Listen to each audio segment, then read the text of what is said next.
और आइए अब बात करते हैं हिमाचल प्रदेश की, जहां पर इन दिनों कुदरत ने भीषण तबाही मचाई हुई है। हर तरफ विनाश का मंजर नजर आ रहा है। बाढ़ बारिश के अलावा लगातार भूस्खलन भी हो रहा है। आपको बता दें कि यहां पर बादल फटने की भी घटनाएं सामने आ रही है, जिससे जनजीवन पूरी तरह से अस्त व्यस्त हो गया है।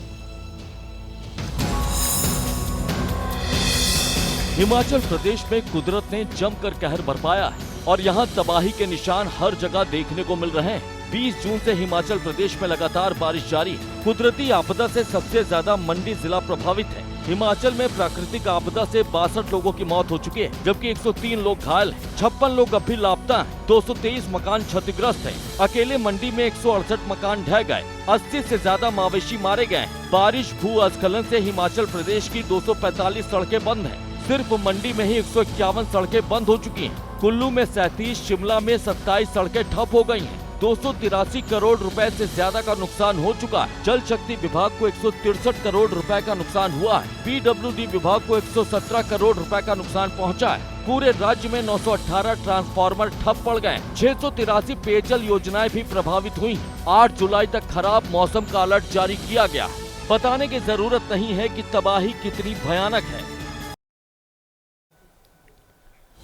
हिमाचल के मंडी जिले के थुनाग इलाके में बादल फटने से बेहद तबाही मची हुई है। यहाँ पर अब तक 3 लोगों के शव मिल चुके हैं। 18 लोग अभी भी लापता हैं। कई घर, दुकानें जमींदोज हो चुकी हैं। थुनाग में सोमवार रात को बादल फटा था। उस रात जब प्रकृति का तांडव चल रहा था, तब थुनाग इलाके में त्राहिमाम मचा था। रात के वक्त बाहर सड़क पर गाड़ी खड़ी कर अंदर सो रहे लोग एक सुरक्षित जगह से सिर्फ अपनी गाड़ियों को देख ही सकते थे। उनके हाथ में कुछ नहीं था। यहाँ पानी ने अपने निश्चित रास्ते को छोड़ा, रिहायशी इलाकों से बहना शुरू कर दिया।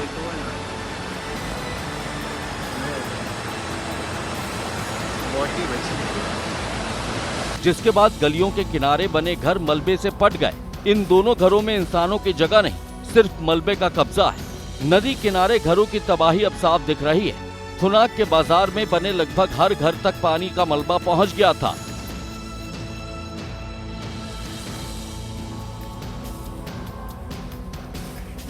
जो घर मजबूत थे वो बच गए, जो नहीं थे वो कुदरत के आगे धाराशायी हो गए। थुनाग में तबाही कोई पहली बार नहीं हुई है, बल्कि 1 साल पहले भी थुनाग के यही इलाके में ऐसे हाल थे, जहां की तस्वीरों ने देश को डराया था। इस बार भी वैसा ही हाल नजर आ रहा है। थुनाग में कुदरत ने अपनी तबाही को दोहराया है और ये तबाही मंडी से थुनाग जाने के रास्ते में भी नजर आई है। रास्ते में हमारी टीम जब पैदल चलते चलते बादल फटने वाली जगह जा रही थी, तब उन्हें मलबे में दबी मुसीबत दिखी। हिमाचल प्रदेश परिवहन निगम की बस जो है वो इस गाद में फंसी हुई है। ये आप देख सकते हैं मंजर। अब यहाँ से सारी गाद हटाई जाएगी, तब इस बस को जो है निकाला जाएगा। पहाड़ से निकलकर मलबा नीचे आया तो नीचे खड़ी गाड़ियां खाई में चली गई। एक किसान का ट्रैक्टर कुदरत के प्रकोप की वजह से बर्बाद हो गया। देख सकते हैं बड़े बड़े खड्डे जो है यहाँ पे बने हुए हैं। नीचे जो है एक ट्रैक्टर है जो इस पानी के बहाव के साथ नीचे बह गया है। पहाड़ों के बीच हर 1 किलोमीटर में तबाही के ऐसे ही निशान देखने को मिल रहे हैं। बताने की जरूरत नहीं है कि थुनाग इलाके में कुदरत ने ऐसा कहर बरपाया है, जिसे देखने के बाद लोगों की सांसें अटक गई हैं।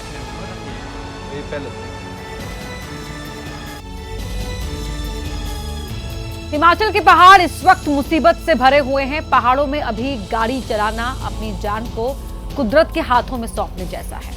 कब कौन सा पत्थर आपकी गाड़ी पर गिर जाए आप नहीं जानते। थुनाग में बादल फटने वाली जगह जाने के दौरान हमारी टीम को भी एक ऐसी ही गाड़ी दिखी, जो भूस्खलन की वजह से नीचे गिर गई थी। देखिए रिपोर्ट। इस गाड़ी में बैठे लोग भूस्खलन के लिए तैयार नहीं थे। उन्हें नहीं पता था कि एक रात पहले तक जिस 4 व्हीलर ने उन्हें पहाड़ों तक पहुंचाया, पहाड़ इसी गाड़ी को बर्बाद कर देंगे। यहाँ आपको मंजर दिखाएंगे कि क्या तबाही हुई है यहाँ पे भारी बारिश से। यहाँ आप देख सकते हैं ये कार है, बिल्कुल ये सड़क से नीचे गिर गई है ये कार जो है। और ये घर हैं, इन घरों में पूरी तरह से जो है गाद भरी पड़ी है। पहाड़ में रहने वाले लोग भी अभी कुछ महीनों तक कुदरत से परेशान रहने वाले हैं। ये घर है और ये घर पूरी तरह से मिट्टी से भर गया है। हम अंदाज़ा इस विभीषिका का लगा सकते हैं कि किस तरीके का ये मंजर जो है लोगों ने फेस किया होगा सोमवार की रात को। हिमाचल के मंडी का ये इलाका भूस्खलन और अपने खतरनाक रास्तों के लिए जाना जाता है, जहां पर बादल फटने के बाद भीषण तबाही मची और ये तस्वीरें अब इसकी साफ साफ गवाही दे रही हैं। हिमाचल के मंडी जिले में थोड़ी थोड़ी दूरी पर तबाही की वो तस्वीरें दिखी जो इस सीजन में अब तक नहीं देखी गई थी। रास्ते में ट्रक पलटा हुआ था, कार पलटी हुई थी, गांव के अंदर मलबा आ गया था। एबीपी न्यूज की टीम आगे बढ़ती जा रही थी और तबाही की तस्वीरें एक एक कर हमारे सामने थी। इनमें सबसे ज्यादा भयंकर तस्वीर थी इस ट्रक की। भूस्खलन इतना ज्यादा खतरनाक था कि उसने एक पूरा का पूरा ट्रक ही पलट दिया। ये एक गाड़ी है जो गुड्स कैरियर है, सामान ढोती है, पर उल्टी है क्योंकि फ्लड जब आया तो ये गाड़ी जो है उसकी जद में आ गई। गाड़ी के साथ साथ पहाड़ पर बसा गांव भी कुदरत के आगे बेबस था। पानी जो है नीचे आया है, कुछ एक जो सोलर पैनल्स हैं सोलर लाइट के वो भी नजर आ रहे हैं। ऊपर से नाला जो है तमाम तबाही मचाता हुआ नीचे आया है। जिन लोगों की आंखों के सामने वो रात का डरावना मंजर था, उन्होंने कैमरे पर अपनी आप बीती सुनाई। मौत का तांडव, नीचे से पानी आ रहा था, ऊपर से फ्लड आया और नीचे से इधर से वो बादल फट गया, नीचे से आ रहा, ऊपर से आ रहे, बंदे बीच में फंस गए। तबाही के निशान अब धीरे धीरे हटाए जा रहे हैं। रास्ते को खाली करने के लिए बड़े बड़े पत्थरों को नीचे गिराया जा रहा है। और इस बीच एक बड़ी खबर आपको बता दें, हिमाचल के साथ साथ उत्तराखंड के पहाड़ों में भी लोगों की जान अटकी पड़ी है। यहां भी लगातार लैंडस्लाइड हो रहा है। एक बड़ी खबर आ रही है उत्तराखंड से। खबर यह है कि केदारनाथ से लौट रहे 40 श्रद्धालुओं को एक ऐसे ही लैंडस्लाइड के बाद रेस्क्यू किया गया। आपको बता दें कि ये लोग रास्ते में लैंडस्लाइड जोन में फंस गए थे और बड़ी मुश्किल से उनकी जान बच पाई है। केदारनाथ से लौट रहे 40 श्रद्धालुओं का रेस्क्यू किया गया है। सोनप्रयाग के पास लैंडस्लाइड में ये 40 श्रद्धालु फंस गए थे।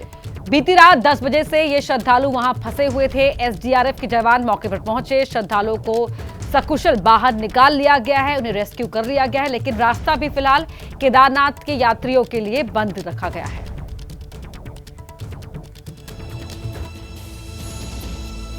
वहीं यमुनोत्री धाम में परिवार के साथ दर्शन के लिए आई 12 साल की एक बच्ची 11 दिन पहले इसी लैंडस्लाइड की चपेट में आई थी, जो अब तक लापता है।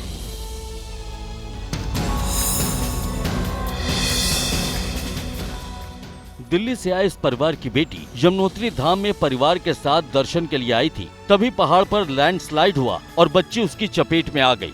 ऊपर से बड़ी बड़ी चट्टानें गिरी और उसने बिल्कुल मौका नहीं दिया। मतलब वो सड़क पे जब वो गिरी रास्ते के बीच में, तो पूरी वो सड़क सर धंस गई और मेरी आंखों के सामने सर मेरी बच्ची नीचे चली गई। लाख ढूंढने के बाद भी परिजनों को इन पहाड़ों में अपनी बच्ची का शव नहीं मिला। अब वो वापस जाने के लिए मजबूर है। प्लीज कुछ करो, प्लीज कुछ करो। रेस्क्यू टीम वहाँ पर 1.5 घंटे के बाद आई है। फिलहाल लैंडस्लाइड के डर से पहाड़ों में रस्सी लगाकर श्रद्धालुओं को सुरक्षित जगहों पर भेजा जा रहा है। एनडीआरएफ की टीम महिलाएं, बुजुर्ग और बच्चों पर खास ध्यान देकर उन्हें खतरनाक रास्तों से बाहर निकालने में लगी है। ये पूरी कवायद इसलिए है ताकि यहाँ पर आए लोगों को सुरक्षित रखा जा सके और आपदा से बचाया जा सके। और आइए अब आगे बढ़ते हुए बुलेटिन में बात प्रधानमंत्री नरेंद्र मोदी की, जिन्होंने एक बार फिर विदेश में भारत की बढ़ती ताकत का एहसास कराया है। पीएम मोदी 5 देशों की यात्रा के पहले पड़ाव में घाना पहुंच रहे हैं, जहां पीएम मोदी को वहां के सर्वोच्च नागरिक सम्मान से नवाजा गया। घाना के राष्ट्रपति ने पीएम मोदी को officer of the order of the star of घाना से सम्मानित किया और पीएम मोदी ने इसे 140 करोड़ भारतीयों को समर्पित किया। मैं राष्ट्रपति महामाजी, घाना सरकार और घाना के लोगों का हृदय से आभार प्रकट करता हूं। मैं इस सम्मान को 140 करोड़ भारतीयों की ओर से विनम्रता के साथ स्वीकार करता हूं। 2014 से अब तक 24 देश पीएम मोदी को अपने सर्वोच्च सम्मान से नवाज चुके हैं, जिनमें अब घाना का नाम भी शामिल हो गया है। दोनों देशों ने विश्व शांति और आतंक के खिलाफ जंग में सहयोग का वादा किया। अब एक मत है कि आतंकवाद मानवता का दुश्मन है। आतंकवाद के खिलाफ हमारी लड़ाई में सहयोग के लिए हम गाना का आभार प्रकट।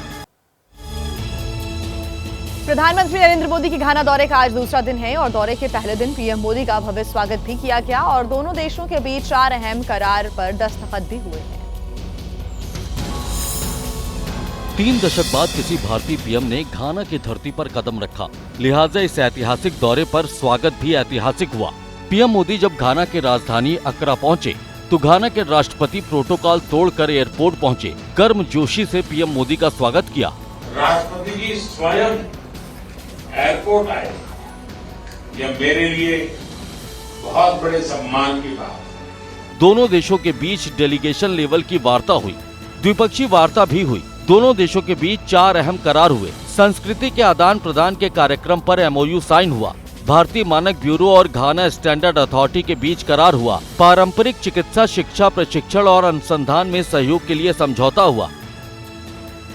हमारी द्विपक्षीय साझेदारी को कॉम्प्रिहेंसिव पार्टनरशिप का रूप देने का निर्णय लिया।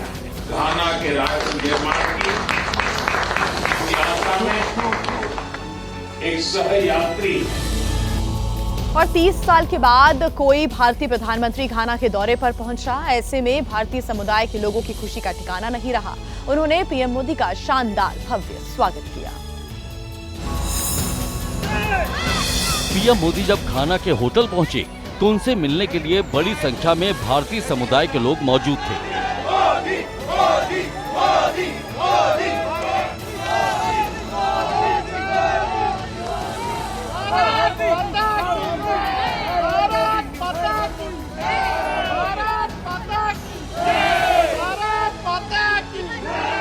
बच्चे, महिलाएं, बुजुर्ग सभी पीएम मोदी की एक झलक पाने के लिए बेकरार थे और पीएम मोदी ने भी उन्हें निराश नहीं किया, सबका अभिवादन स्वीकार किया। इस दौरान पीएम मोदी ने एक छोटे बच्चे को गोद में उठाया, उसे दुलार किया और एक दूसरे बच्चे से हाथ मिलाया। जब पीएम मोदी होटल के अंदर पहुंचे तो छोटे बच्चों के एक ग्रुप ने उनके सामने हरे रामा हरे कृष्णा का पाठ किया और सबको मंत्र मुग्ध कर दिया। इसके पहले स्थानीय संगीत वाद्य यंत्रों से घाना के कलाकारों ने जय हो गीत प्रस्तुत किया, जिसे प्रधानमंत्री ने खूब सराहा।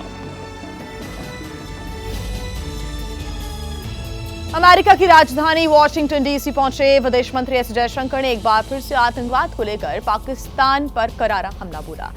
साफ किया है कि आतंक के खिलाफ जीरो टॉलरेंस की नीति पर भारत कायम है।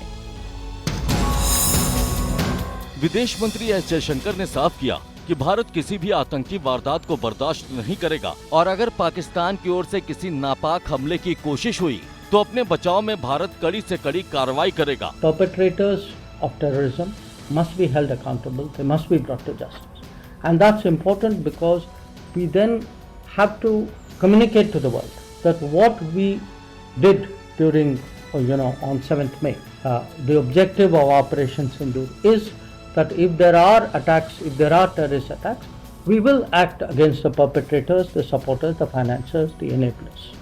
So that message, I think, was conveyed with great clarity. S Jaishankar ने इस दौरान ये भी साफ किया कि भारत पाकिस्तान के बीच हुआ सीजफायर दोनों देशों के डीजीएमओ की बातचीत के बाद हुआ, न कि किसी और देश की मध्यस्थता के बाद, जिसका दावा अमेरिका के राष्ट्रपति डोनाल्ड ट्रंप कई बार कर चुके हैं। The ceasefire was something which was negotiated between the DGMOs of the two countries. और आइए अब बात करते हैं बिहार की, जहां पर इस साल विधानसभा के चुनाव होने हैं और इस बीच बिहार में वोटर लिस्ट की जांच पर सियासत तेज हो गई है। विपक्षी दलों के प्रतिनिधिमंडल चुनाव आयोग पहुंचे और करीब 3 घंटे तक यहां बैठक चली।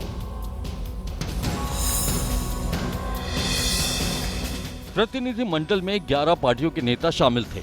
कांग्रेस, आरजेडी, एसपी और लेफ्ट पार्टियों समेत कई दलों के नेताओं ने वोटर लिस्ट की जांच पर अपनी आपत्ति दर्ज कराई। 20% मतदाताओं को जानबूझकर वोटर लिस्ट से बाहर करने का आरोप लगाया। 2003 से आज 22 साल निकल गए हैं। कम से कम 4-5 चुनाव बिहार में हो चुके हैं। क्या वो सब चुनाव गलत थे? ये अचानक लगभग जून के अंत में घोषणा कैसे की? पहली बार ये निर्णय कैसे और क्यों लिया? हमने माननीय चुनाव आयोग से कह दिया, अगर आपकी मंशा एक व्यापक पैमाने पर करोड़ों लाखों लोगों को बेदखल करने की है, तो ये कहानी यही नहीं रुकेगी, सैलाब सड़कों पर भी होगा। बैठक पर चुनाव आयोग की ओर से कोई आधिकारिक बयान तो सामने नहीं आया, लेकिन सूत्रों के मुताबिक चुनाव आयोग ने कहा है कि पूरी प्रक्रिया संवैधानिक दायरे में हो रही है और राजनीतिक दलों की सभी आशंकाओं का समाधान किया गया है। और इस बीच बिहार में पोस्टर पॉलिटिक्स भी जारी है, जहां पोस्टर पर सीएम नीतीश कुमार और पीएम मोदी साथ दिख रहे हैं, तो जेडीयू दफ्तर में लगे इस पोस्टर से भी सियासी पारा हाई होता हुआ नजर आ रहा है। ये दो तस्वीरें बिहार में पोस्टर पॉलिटिक्स की सबसे ताजा नजीर है। एक और बीजेपी दफ्तर में पीएम मोदी और नीतीश कुमार के पोस्टर हैं, जो बिहार के सियासी गलियारों की सुर्खियों में छाए हुए हैं, तो दूसरी ओर वो पोस्टर हैं जो इससे पहले जेडीयू के दफ्तर में लगे थे। उसके जवाब में कह लीजिए या गठबंधन धर्म निभाते हुए ये बीजेपी पटना प्रदेश कार्यालय के भीतर की तस्वीर है, जो कि आपको सामने नजर आएगा। और ये ठीक प्रधानमंत्री नरेंद्र मोदी की जो पहले तस्वीर लगी थी उसके बगल में ये एक नया पोस्टर लगाया गया है, जिस पर लिखा है सोच दमदार काम असरदार। इधर मोदी नीतीश के पोस्टर लगे, उधर सियासत शुरू हो गई। आरजेडी ने तो इसे बीजेपी में जेडीयू का विलय करार दे दिया है। अब तो विलय ही हो गया। जेडीयू को समाप्त करने का जो स्क्रिप्ट लिखा था वो धीरे धीरे दिखने लगा है। आगे आगे देखिए होता है क्या। और आइए बिहार के बाद अब बात करते हैं दिल्ली की, जहां पर शीश महल की यादें एक बार फिर से ताजा हो गई हैं।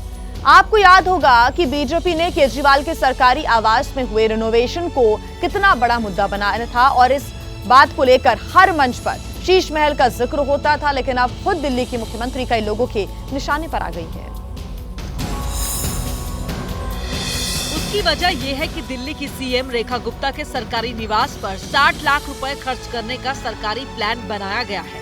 टेंडर के मुताबिक जिस बंगले में सीएम रेखा गुप्ता रहेंगी उसमें 9,30,000 के 5 टीवी सेट, 7,70,000 के 14 एसी, 5,74,000 की लागत से 14 सीसीटीवी कैमरे, 2 लाख का पावर बैकअप यूपीएस सिस्टम, 1,80,000 के 23 रिमोट कंट्रोल वाले सीलिंग फैन, 91,000 के 6 गीजर लगाए जाएंगे, 77,000 की वॉशिंग मशीन खरीदी जाएगी, 6 लाख के 115 lamp, wall lighter, hanging light और 3 बड़े झूमर लगेंगे।